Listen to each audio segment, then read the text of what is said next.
Middle Ages got left behind on this rock. Time just moved on. There he goes again. I'm all right. Always enthused and always ready with the right words for all occasions. Maybe that's all there is to his public persona. Maybe I've been fooling myself these last 20 years. Always looking for the real. You want to do something different? You want to walk over there? Walk across that swamp? Yeah, just like our ancestors did centuries and centuries and centuries and centuries ago. You're the one that want to do all the walking. Come on, let's go. Your ancestors used to do this. But unless my mother likes me, I don't have a problem. Wouldn't you say so? Hello? The clock did much more than that. It became the model of the cosmos. And then they mistook the model for the real thing. People got the idea that nature was just a giant clock, not a living organism. It wasn't always so, not before Descartes. When he introduced such thinking, it amounted to a revolutionary break with the church. He said, I don't need the Pope to tell me how the world functions. I can find that out for myself. Because to me, the world is just a machine. And then he became fascinated with clockworks and made the clock into a central metaphor.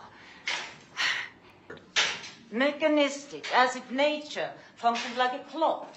You take it apart, reduce it to a number of small, simple pieces, easy to understand, analyze them, put them all back together again, and then you understand the whole.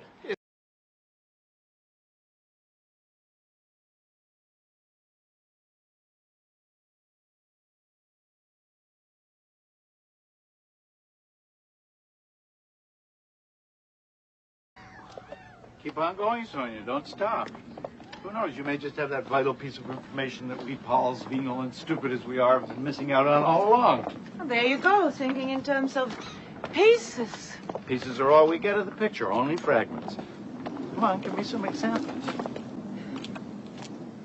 Well, let's take the population problem, for example. You can't solve it by looking at different forms of birth control in isolation. Research has proven again and again that the most effective form of birth control is not a pill. It's economic and social gains which will reduce the desire for large families. That's true. Do you know that in our world, every day 40,000 children die from malnutrition and preventable diseases? That's every other second. For the short lives of these children cannot be seen in isolation. They're part of a whole system involving the economics, involving the environment, and more specifically, involving high levels of third world debt.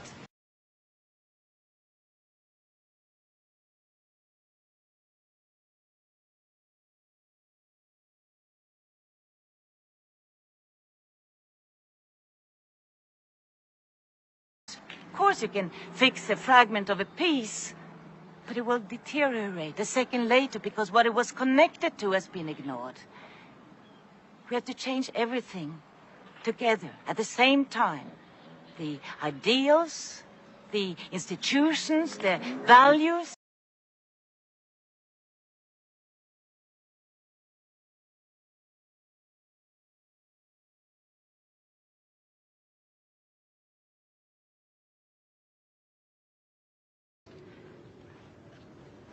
There is a new theory emerging now, which places all the ecological concepts we've been talking about into one coherent scientific framework. We call it systems theory. The theory of living systems. Living systems? Mm-hmm. All living organisms, as well as social systems and ecosystems. See, this theory would help us get a much firmer grasp on the sciences that deal with life.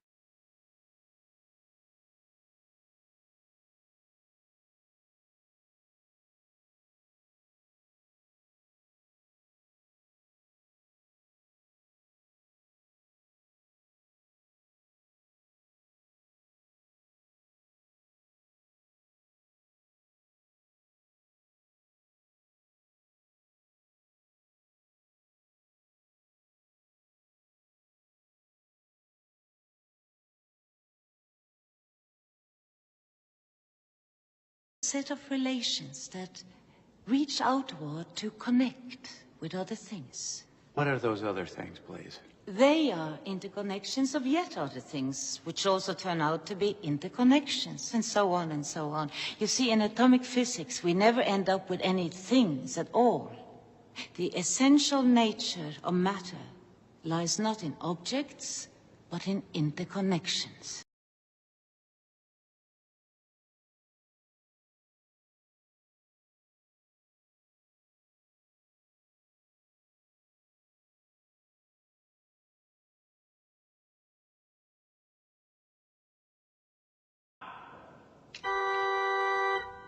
Everybody knows the chord. It's a third, the most basic of harmonies.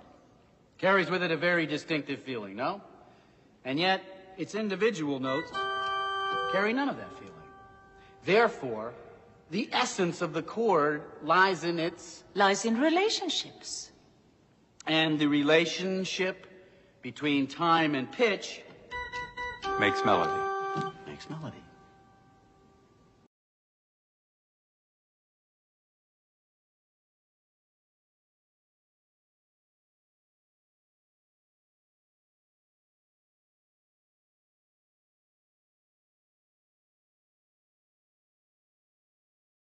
How can you talk usefully about a tree without talking about its roots or its leaves or its bark?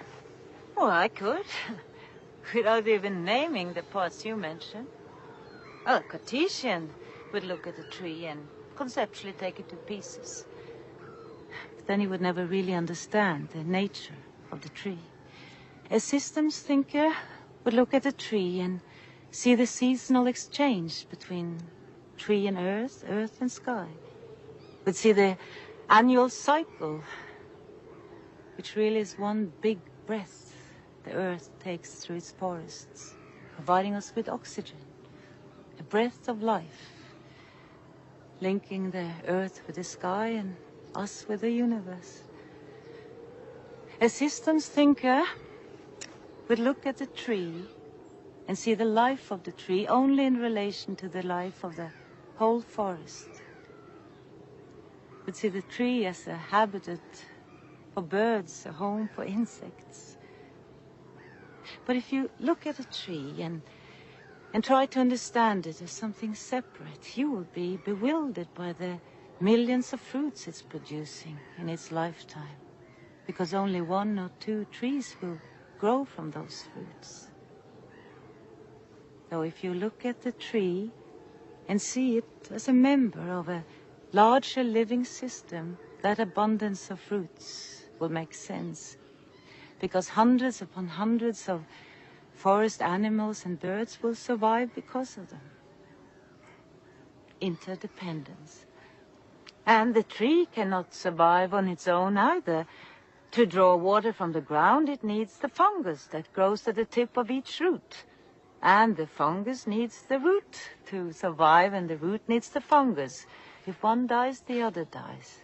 And there are millions of relationships like this in our world, each depending on each other for life.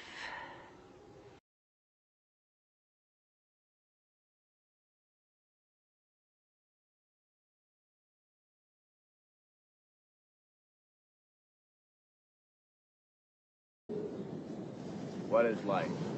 Life is self-organized. Well, that's just extraordinary.